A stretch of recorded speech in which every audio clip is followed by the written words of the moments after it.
Hello everyone, it's Pat at Beads and Plenty More, and today I'm going to talk about using this bead spinner. It's a neat little tool that spins this way, and you collect beads onto a needle or a wire, and then you've got strung beads that you can make into bracelets or fringe or lanyards or anything you like. It comes in a little box like this, bead spinner, and it comes with a small needle. So I'm going to show you how to use the small needle. I've hooked it onto my 6-pound fire line. This is it here, that we're going to use that's attached at the end of the needle, and then we string the beads on like so. So what you do is you put the needle into the beads. Very important. I made that mistake. I started spinning and then put the needle in, and of course you get beads everywhere. So put the needle in first and start spinning, and as you spin a little bit faster and faster, the beads start coming up the needle, and then just drop them down onto your string and continue to do another batch. See, as faster you get it spinning, the more beads that will come up on the string, or on the needle, pardon me, and then you can feed them onto your string. Works quite well, and it's fun. So that's working with my fire line. I also like to work with the wire, and I use a 26 gauge wire. I've got quite a bit already strung on this, and I'm going to show you what we do with that. This is the wire I'm using, 26 gauge, and I made my own little curved needle on this one, and it has, here's my samples. I'm just going to show you what I've made with this after we did the strung beads.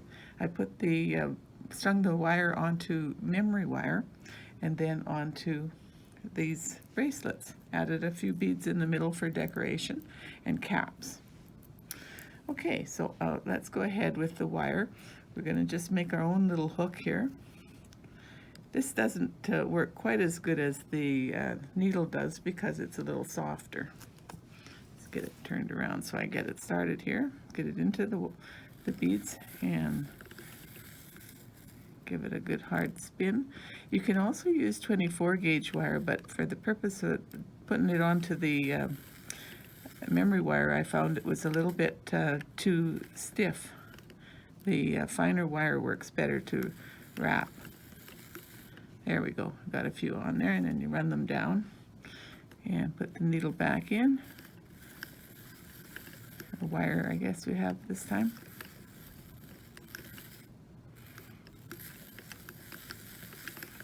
As I say, the faster we spin, the more beads I get on. Anyway, I've already strung a lot of beads on this one. The other one I wanted to show you was the large needle like this, and I have to change my beads for this one because I find it works better with the size 8 beads. So now I'll show you how to put this beaded wire onto memory wire to create a bracelet, something like this. And these are so nice. They just go onto your wrist like that, and they sit so nice, and you can wiggle around and they don't fall off like that.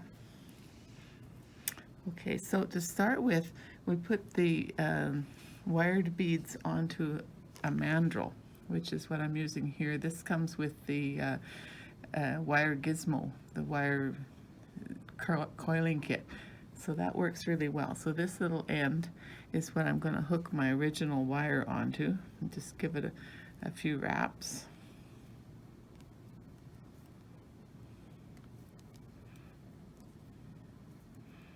Like that. And then the beads I'm going to bring up just a little bit at a time. Start on this side. Just bring up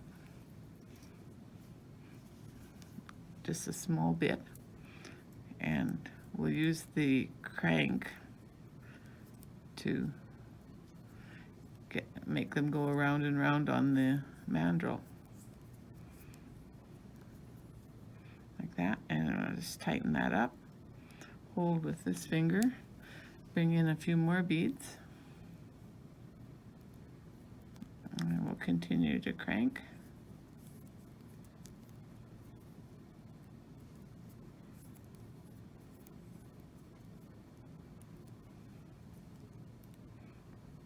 And keep that tight.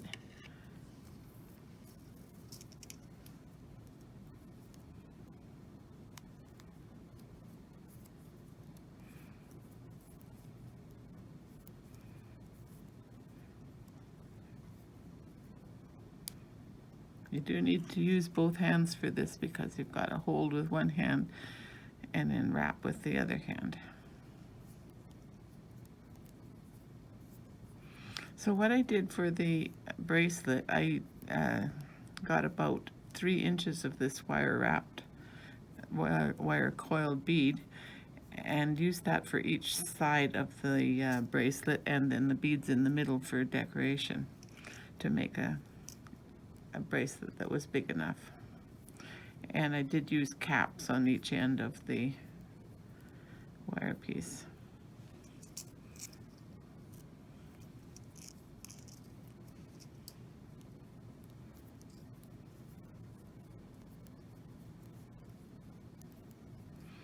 So I find that the beaded amount, you need about 3 times of the beaded amount to create 3 to 4 times, depending on the size of the beads, in order to get the length. So if I want 3 inches, I'm going to need 9 inches of beaded wire. Or if I want 4 inches, then I need to get 12 inches. So we'll just continue like this. Oh, I didn't wrap my little end first when I started off to do that when I take it off. I'll just finish the end here and then I'll show you how to wrap the end.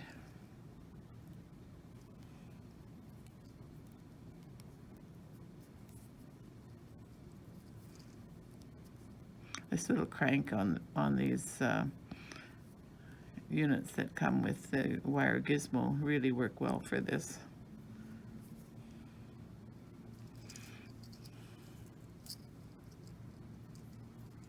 Let's bring it back up there. I think this one might be enough now. If you get a little gap like that, you just push it in to make it match up. So I'll just grab my measuring tape and see that I've got enough.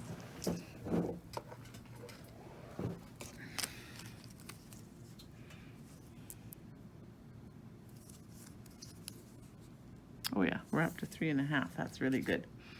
So what I'm going to do at the end here is to just wrap the plain wire around a few times to hold this. Slide that up to make a nice little coil.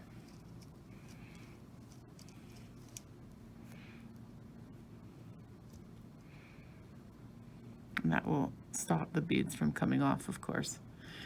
So that's how I finish that end, and I'm going to wrap this end when I take it off, and then I'll show you how we put it onto the memory wire. So I can cut this off here now.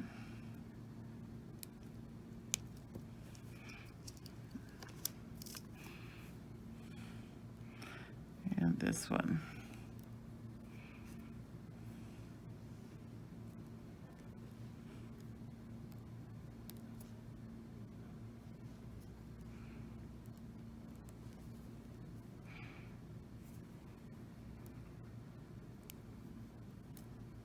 Oh, I did several wraps here.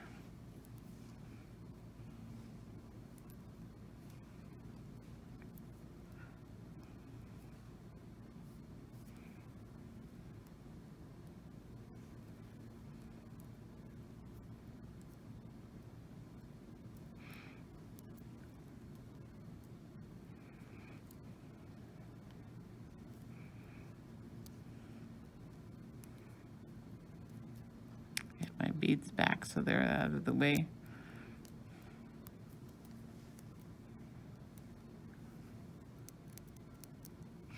Okay, I'm going to stop and spend time getting my wire unraveled here, and then I'll come back to you to show you how to put this onto the memory wire. Okay, so here we have the piece of strung wire on my mandrel, and I did release the wrap over here and made some little wraps for this side. It's probably easier to do these little wraps after you do the wrap here instead of having to do them when you unwind, because my beads were loosening up on me. So this slides off the mandrel like that, and so now we're going to use the memory wire, and I'm going to start with the cap of like this. So the cap will go on. It's going to fit onto the end of the beaded piece like that. So I feed it on with the hole this way, so that when we put this piece of beaded wire on, it's going to nest right into it. Oops. See. One's curved and one's not yet, so I have to just work a little bit to get it through there without poking out the side.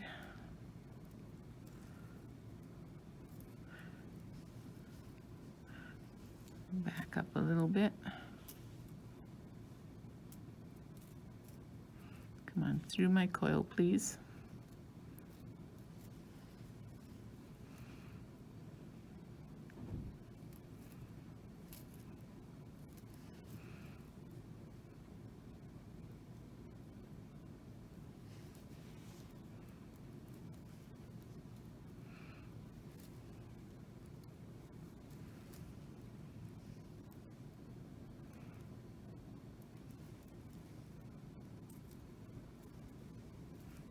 It's coming out the side again.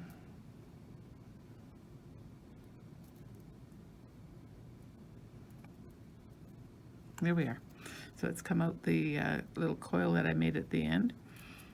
I see this little coil here needs to be wrapped a little bit to get rid of that little raw part. Although that's going to go inside the cap, so it's not real important, because the cap will be on there like that. That's on the one end. Now I've chosen a few beads to go on here, and I like to use some little daisy spacers in between the bigger beads too. That works really well. So I'm going to start with one of these beads. No, actually, because I've got the cap on this side, I also need the cap on the other side. So we better put the cap on before I do anything else.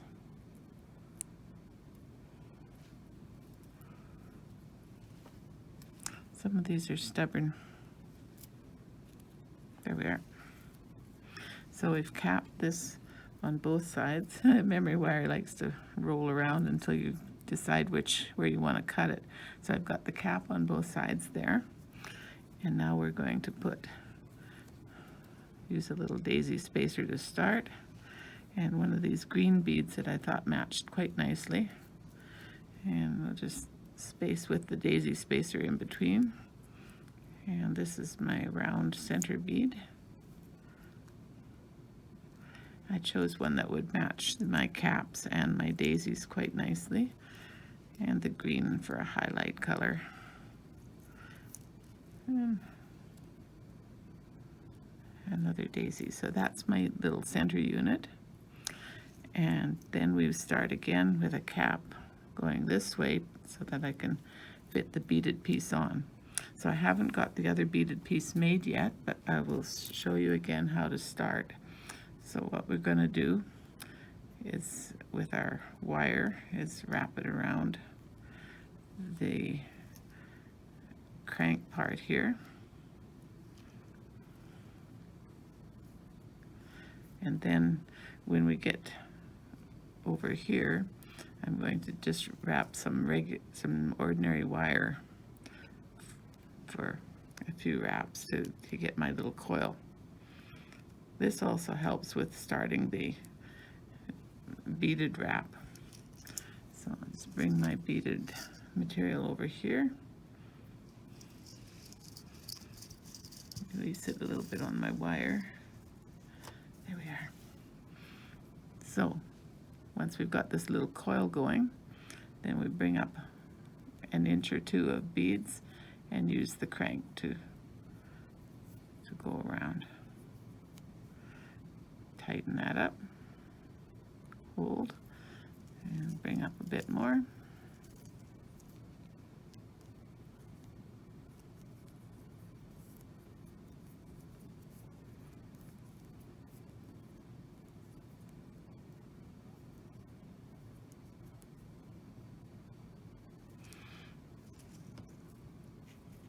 And just keep going until we get enough length.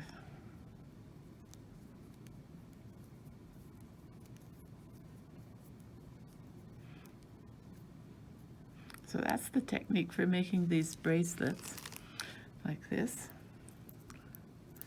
It goes on like so, and they just touch or overlap a little bit at the back side, but because they're quite firm, they don't fall off. They're quite firm. Quite a strong fit on there.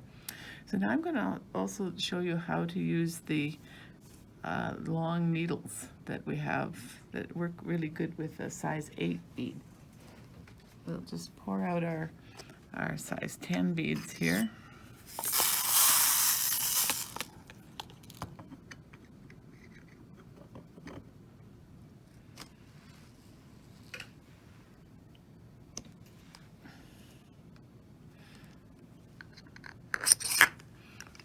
And I'm going to put in the size 8 beads. Okay, and so then this long needle that's a little bit thicker wire, that's why it's better with a larger bead. So we'll put the needle in, and we get a few on, and just faster you get a few more. Now, I don't have anything attached to the other end of this needle, so I'm going to end up with them just falling off if I don't hold them. So I kind of bend the needle so that it's into the beads nicely. Give it a good hard spin, and there we go. So that's what you can use the longer needle. It also has an eye on the end to hook onto some thread if you're going to use thread. Okay, so that's, again, how we work with the bead spinner. I hope you have fun doing that. It certainly is a neat little tool, simple technique, but it works. So, bye for now.